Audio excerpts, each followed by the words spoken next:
Hello, I'm Leroy Garcia, and this is Blue Rain Gallery Podcast. Today in the studio here in the gallery, we have a wonderful artist extraordinaire in Hib Sabin. Welcome. Thank you. Yeah, it's nice to have you. I've been wanting to do this for a little bit, so I'm glad you made it. Hib was born in 1935, I think, right? Correct. So we're pushing that 90 pretty quick. Yep. Yeah, and he's had a long and storied career. His work is what he's famous for is mostly sculpture. I think he started as a painter, but we'll let him talk about his journey. Tell us a little bit about where you're from and how you got started into art and how you evolved into sculpture. All right. I went to prep school in Washington, D.C., St. Albans Prep, and they had a very fine art department. And I was sort of at loose ends, not knowing what I wanted to do, and I really took hold in the gallery there and the studio, and as a painter. And so from St. Albans, I went on to the University of Pennsylvania and the Pennsylvania Academy of Fine Arts. It was a coordinated program. And as a painter again, and I won several of their scholarships to go to Europe in the summer. And then when I matriculated through there, I had to teach. I was newly married with a child, and I would have liked to have just started off as an artist.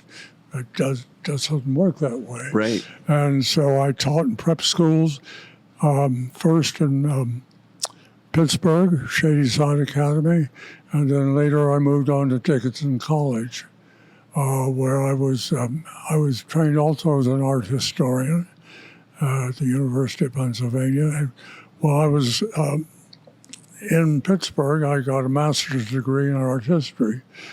And so I taught at Dickinson College for 7 years, and then I had a sabbatical, and I never came back.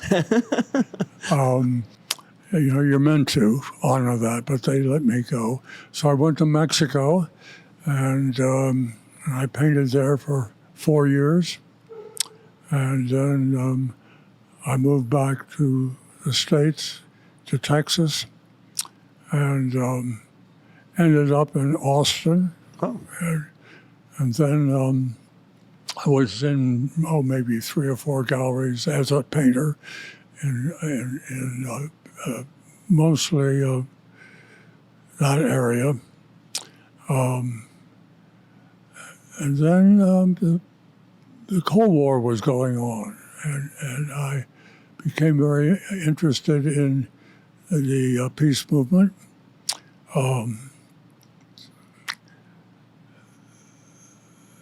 But I couldn't make social statements or political statements with my art. So I put my paintbrushes away for 8 years. And I was involved in the peace movement. And I went all over the Soviet Union, meeting with like peace groups. I always found it interesting that during the height of the Cold War, these groups were still allowed to meet. Our propaganda and their propaganda. That's interesting. Yeah. And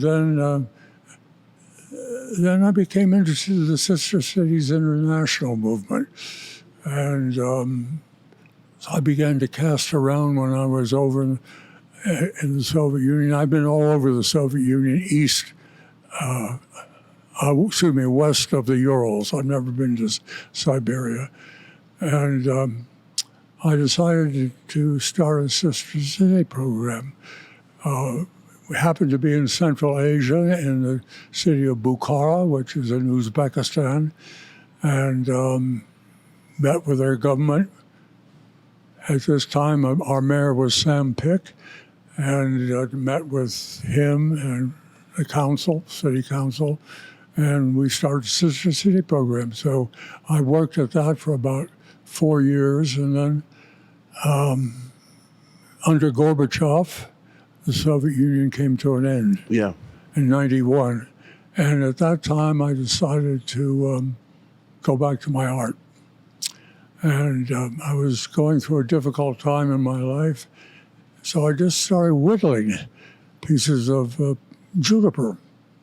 And I was very interested in at that time, in shamanism, and I became involved in the study of shamanism, and actually did some healing practice for a while. And then I began to carve what I call ritual implements. I've always been fascinated by sculpture, the art of implements used for spiritual practice. And then people started commissioning me. And then I was on my way again as an artist, but this time as a sculptor. This was 91 on. And I still paint, but my principal métier is sculpture now. It's sculpture. How difficult was the transition from painting to sculpting? And how long did it take you to refine yourself as a sculptor? Well, from the whittling process to the completion of sculptures, I would say about 2 or 3 years. Mm-hmm. And all my sculptures are painted, Mm-hmm. so I'm still a painter, but on three-dimensional forms. Yeah, nice.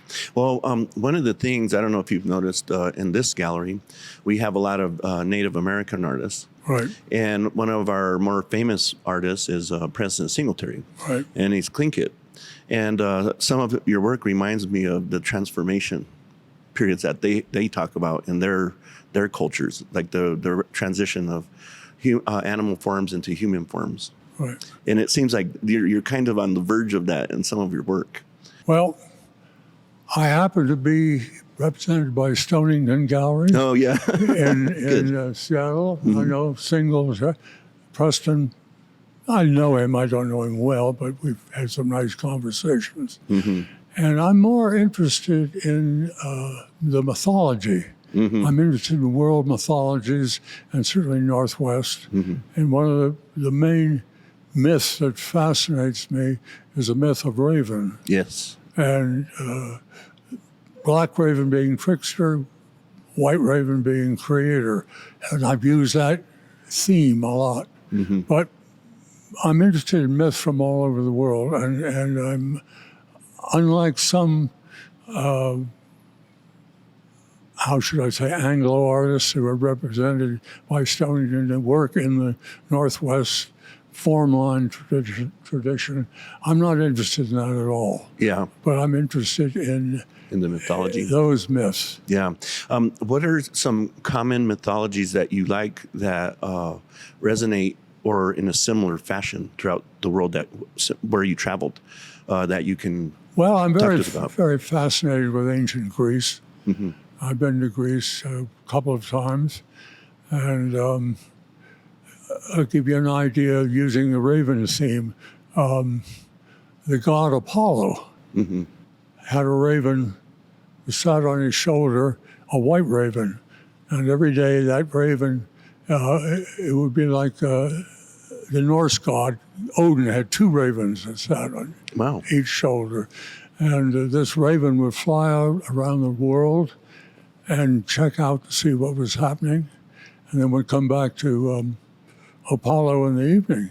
Well, one evening he came back and he told Apollo that a young woman that Apollo was lusting after, you know, the gods always were They're always lusting after lusting. mortals, Yes.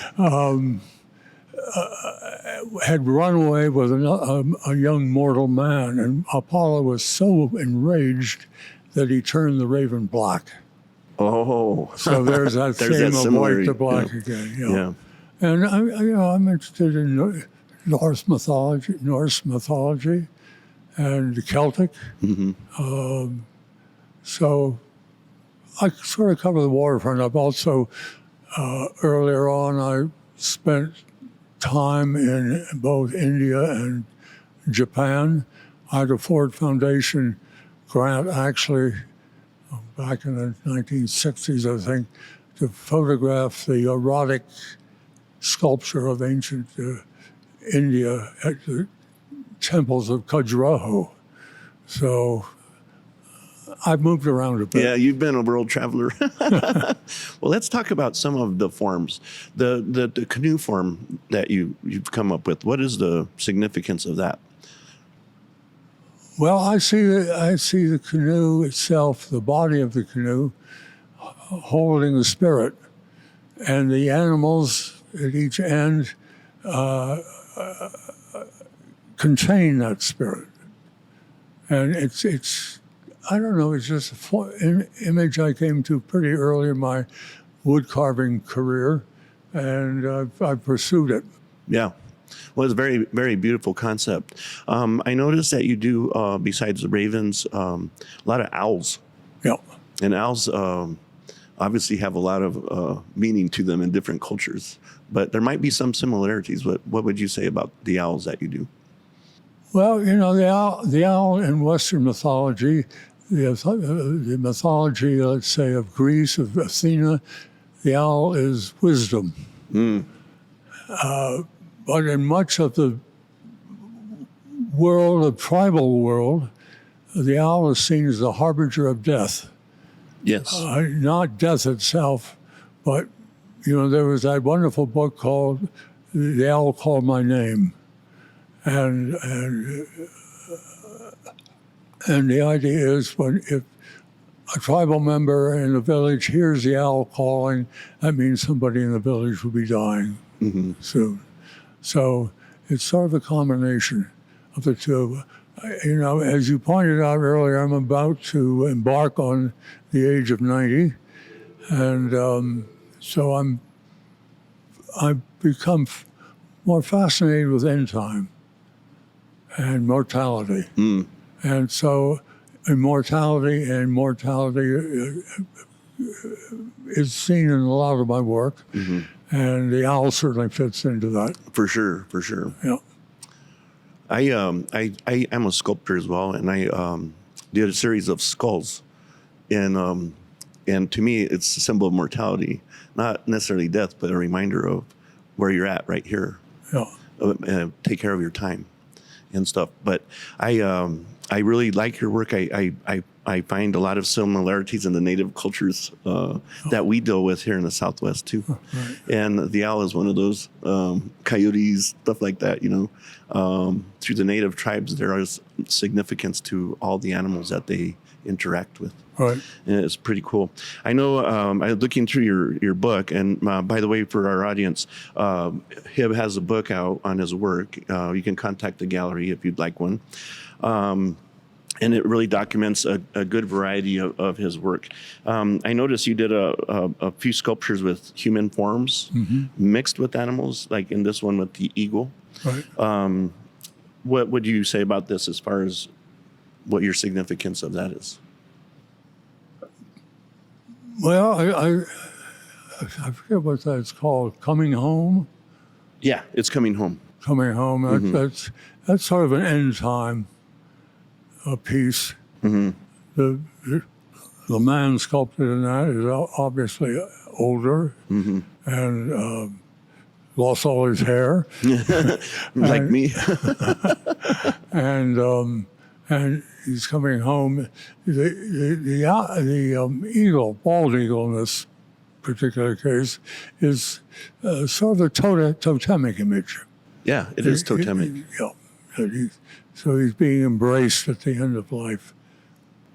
And I noticed like a lot of bronze sculptures, especially in the Southwest, were monochromatic, mostly in the black. But I noticed in your work sometimes you add a lot of colors in there as well to bring contrast or bring attention to things. I guess the originals you're doing, these are in wood and you're painting those. Yes. So you're trying to emulate that in the bronze? Of course you can't completely because color in bronze is patinaed on. Yes. Very often with acids. And so you can't replicate. Yeah. So I try to find a compromise. But in some of my latest bronzes, I've gone to what's known as a burial patina, where the bronzes are actually buried in sawdust. Oh, and when they're hot, or Yeah, okay, so it has a burning natural patina to they're it. cooked, Yeah. so to speak. And so these would have, particularly this, would have that That feel. effect. Yeah. But I'm not interested in the traditional bronze, which we usually think of Auguste Rodin. Yeah. Yeah. You know, Just the dark. that's bronze. Yeah. Yeah. And but I am interested now experimenting more with more monochromatic, less color. Keep it simple. Yeah. How do you feel the relationship of, the Zuni culture carves all kinds of animals and stuff? Has that been inspirational to you as well, at all? With their fetishes? No. I think the closest I've come to the cultures of the Southwest would be Salvador Romero. You know his work? No. He's a fetish carver At a Zuni or? from what's the pueblo south of town? Santo Domingo? No, before. San Felipe? No, you're going the other way. Cochiti. Cochiti. Mm-hmm. Not Cochiti. I'm sorry. The one just south of town. That would be Santo Domingo. No, it's the one before Santo Domingo. Anyway, Yeah. But there's some relation. I've collected his little sculptures, his fetishes, for a number of years. And I would say I've been influenced at all by his work. Yeah, what I saw, why I asked the question is I saw like a mountain lion with a bundle on the back. Kind of like, it reminded me of a Zuni fetish. You just sold one here. Yeah. Yeah, so that is a fetish. Like that. Exactly. Right? And this is cougar fetish Yeah. that we're talking about. It's very diverse. It's wonderful to hear your stories of cruising the world and the influences that it has had on your life. The peace stuff, the peace movement, that was an interesting time to go through. It's interesting that you took moments of your life to put art that way. I'm wondering, when you got back to art, how exciting was that?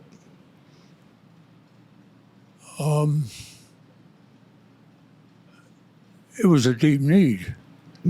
I'd completed what I wanted to do when the Soviet Union fell. Right. That was the end of that. It was. The Sister City program of Bukhara continued on for quite a while after I left it. But, it was fascinating. I have made some quasi-political statements. For instance, there's a sculptor in there in the book called The Orator. It's a raven pontificating, and it's obviously Trump. And I've also, T.S. Eliot, the poet, I'm fascinated with poetry. A lot of my work is inspired by poets like Leonard Cohen and T.S. Eliot, and so forth. And T.S. Eliot did a poem called The Hollow Man, The Stuffed Man. And I thought, well, this is Trump, isn't it? So I did this. It's in the book. Okay. It's We'll show that in the clips. It's he's wearing a blue suit and a red tie. Oh, I remember seeing that in there. And he's not in Eliot's poem. Stuffed with straw, but with in mine, it's blackbirds. Blackbirds are coming out everywhere. So I do occasionally, and I'm also very interested in the human condition. I think a lot of people relate to that with your work. Yeah, The human condition. because all of these animals, the former director of the Stonington Gallery used to call my animals a cast of characters. Well, they all have personalities for sure. But they are all human. All my animals are human. Yeah. And very often, like with ravens, a combination human form, raven head or so forth. Well, Hib, we appreciate you coming in today, and we really feel honored to represent your work here at Blue Rain. Thank you. For those of you interested in acquiring some of Hib's work, you can go to our website, blueraingallery.com. You can find his work here in Santa Fe at our main gallery and also in Durango. Hib will be up in Durango the 1st of July, the first Friday of July. No, I actually won't be. Oh, you won't be? No. Oh, we will be featuring Hib's work the 1st of July in Durango. It'll be a nice show that we're putting together for it. I'd like to encourage everybody to subscribe to our podcast by going to any of the platforms out there, Spotify, iTunes, or you can just go to our website under the menu bar podcast, and you can listen to them there at any time. I also like to encourage you to bring art into your everyday life by going to our online store, bluerainprintshop.com. Thank you. Thank you, Hib. Thank you.